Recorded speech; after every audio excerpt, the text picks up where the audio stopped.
Being A Suriya fan was tough for the last 10 to 12 years. ആ ഒരു 2010-11 കാലഘട്ടം വരെ ആളുടെ കരിയറിൻ്റെ ഒരു പീക്ക് മൊമെൻറ്റിൽ നിൽക്കുന്ന ടൈമിൽ ഒരു കിട്ടിയ ഒരു ഇതുണ്ടല്ലോ, ഒരു ഇമ്പാക്റ്റ്. അതിനുശേഷം ആ ഒരു എഫക്റ്റ്, ആ ഒരു ക്രൗഡ് മൊമെൻ്റൊന്നും എവിടെയും കിട്ടിയിട്ടില്ല. പിന്നീട് അങ്ങോട്ട് ഇങ്ങേരുടെ ഇറങ്ങുന്ന സിനിമകളൊക്കെ തന്നെ വൻ ഫ്ലോപ്പായി. അതിൽ ചില സിനിമകളൊക്കെ നല്ലതായിരുന്നെങ്കിലും കിട്ടിയ റിസപ്ഷനൊക്കെ വളരെ കുറവായിരുന്നു. സോ ഒരു ക്ലാഷ് റിലീസ് ഉണ്ടായിരുന്നു, വേല ഇതും ഏഴാം മുറിവൊക്കെ ആയിട്ട്. ആ ഒരു മൊമെൻ്റ് ഇപ്പോഴും എൻ്റെ ഓർമ്മയുണ്ട്. അതായത് തിയേറ്റർ പരിസരത്താണ് ആ നാട്ടിലുള്ള എല്ലാവരും സിനിമകൾ കാണുന്ന എല്ലാവരും. കാരണം അവർക്ക് വേറൊന്നും കിട്ടാനില്ല. അങ്ങോട്ടും ഇങ്ങോട്ടും ക്ലാഷ് റിലീസ് എന്നൊക്കെ പറഞ്ഞ് കംപ്ലീറ്റ്ലി ഫീൽഡായിട്ട് ഒരു സൂര്യപ്പടത്തിന് വേണ്ടി ആൾക്കാരിങ്ങനെ തിക്കി തിരക്കി നിൽക്കുന്ന ആ ഒരു മൊമെൻറ്റ് പിന്നീട് ഞാൻ കണ്ടിട്ടേ ഇല്ല. ഈ ഒരു 10-12 വർഷമായിട്ട്. സോ ആ ഒരു ഇമ്പാക്റ്റ് ഉണ്ടല്ലോ, ആ ഒരു റിവെഞ്ച് ഉണ്ടല്ലോ, ഒരു റിഡംഷൻ, അത് തീർക്കുന്ന പടമായിരിക്കും ഒരു പക്ഷേ കങ്കുവ. ഈ ഒരു പടത്തിൻ്റെ പ്രൊമോഷനായിട്ട് ആൾ പോകുന്ന സ്ഥലങ്ങളിലൊക്കെ കൂടുന്ന ആ ഒരു ക്രൗഡിൻ്റെ ഗ്യാതറിങ് കാണുമ്പോൾ തന്നെ എനിക്ക് ഫസ്റ്റ് ടൈം ഓർമ്മ വരുന്ന ഈ ഒരു കാര്യമാണ്, എവിടെ ആയിരുന്നടാ നിങ്ങളൊക്കെ എവിടെ ആയിരുന്നു? ഈ മറ്റേ തുപ്പാക്കി പടത്തിൽ സ്ലീപ്പർ സെൽസ് എന്ന് പറയുന്ന പോലെ ആയിരുന്നു തോന്നുന്നു സൂര്യ ഫാൻസിൻ്റെ അവസ്ഥ. എവിടെയൊക്കെ പോയി ഒളിഞ്ഞിരിക്കുകയായിരുന്നു. ഇങ്ങനത്തെ ഒരു പടം കിട്ടാൻ വേണ്ടിയിട്ട്, ഇങ്ങനൊരു മൊമെൻ്റ് കിട്ടാൻ വേണ്ടിയിട്ട് കാത്തിരിക്കുകയായിരുന്നു തോന്നുന്നു. ഇതിനു മുമ്പ് വിക്രത്തിൽ ആ ഒരു 3 മിനിറ്റ് റോളക്സ് ആയിട്ട് വന്ന ഒരു സീക്വൻസ്, അതിന് കിട്ടിയ റിസപ്ഷൻ നമ്മളെല്ലാവരും കണ്ടതാണ്. അപ്പോൾ മനസ്സിലായി എനിക്ക്, എൻ്റെ കൂടെ ഇരുന്ന ക്രൗഡിൽ എല്ലാവരും തന്നെ ഒരു മറന്നുകൊണ്ടിരിക്കുന്ന ഒരു സൂര്യ ഫാൻസിൻ്റെ ഒക്കെ തന്നെ ഒരു റീവാമ്പായിരുന്നു നമ്മൾ ആ ഒരു 3 മിനിറ്റിൽ കണ്ടത്.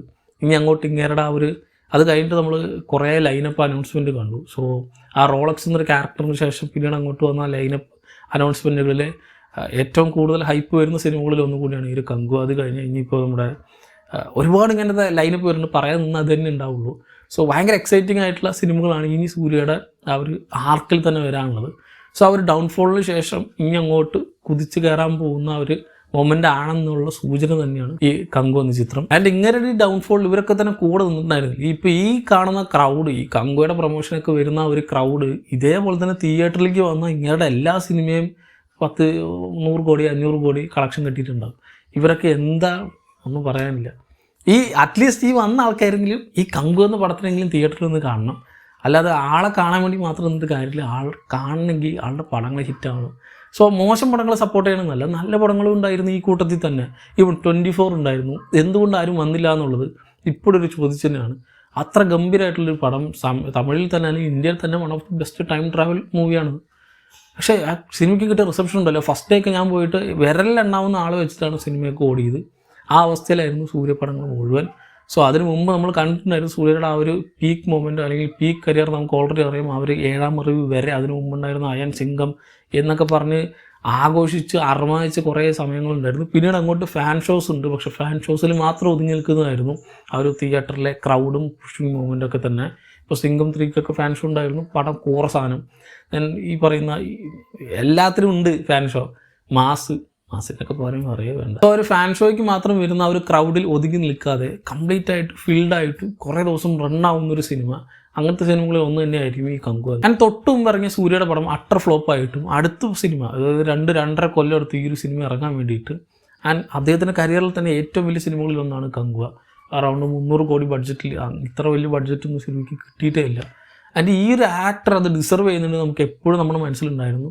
അങ്ങനെ ഡിസർവ് ചെയ്യുന്നൊരു റോള് തന്നെയാണ് ഇത് നമുക്ക് പ്രതീക്ഷിക്കാം. സോ പടം എങ്ങനെ ഉണ്ടാവുന്നുള്ളതൊക്കെ നമുക്ക് സിനിമ ഇറങ്ങി കഴിഞ്ഞിട്ട് ഡിസ്കസ് ചെയ്യാൻ പറ്റുള്ളൂ. കാരണം ഡയറക്ടർ ശിവയാണ്. അദ്ദേഹത്തിന് മുൻ സിനിമകളിലും ഫിലിമോഗ്രഫിയിലൊക്കെ തന്നെ കുറേ ഏറ്റക്കുറച്ചിലുകളും പോരായ്മകളൊക്കെ ഉണ്ട്.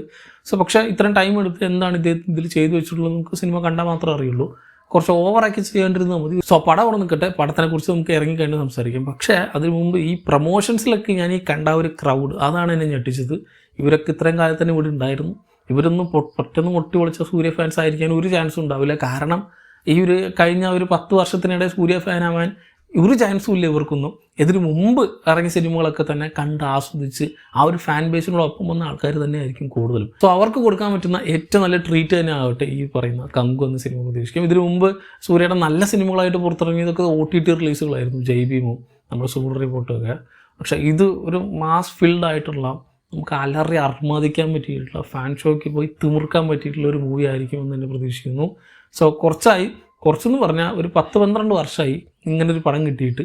സോ അതിൻ്റെ വെയിറ്റിംഗ് ചെറുതൊന്നുമല്ല. പടം എടുക്കാൻ 2-2.5 വർഷം മാത്രമായിട്ടുള്ളെങ്കിലും ഈ ഒരു ആക്ടറിൻ്റെ ഫാൻ ബേസിനെ സംബന്ധിച്ച് വർഷങ്ങൾ നീണ്ടു നിൽക്കുന്ന ഒരു കാത്തിരിപ്പാണ്. So as a Suriya fan കങ്കു എന്ന സിനിമ കാണാൻ ഞാൻ ഭയങ്കരധികം എക്സൈറ്റഡ് ആണ്. ഈ സിനിമയെ പറ്റിയിട്ടുള്ള നിങ്ങളുടെ പ്രതീക്ഷകൾ എന്നതൊക്കെയാണ് താഴെ കമന്റ് ബോക്സിൽ കമന്റ് ചെയ്യുക. ആൻഡ് മെയിൻ കാര്യം എനിക്ക് പറയാനുള്ളത്, ആ വന്ന ക്രൗഡ്, ഈ പറയുന്ന പ്രൊമോഷൻസിലൊക്കെ നമ്മൾ കണ്ട ക്രൗഡ്, അതേപോലെ തന്നെ തിയേറ്ററിൽ വന്നിട്ട് ഇദ്ദേഹത്തിൻ്റെ പടം സപ്പോർട്ട് ചെയ്യണമെന്ന് മാത്രമേ എനിക്ക് പറയാനുള്ളൂ.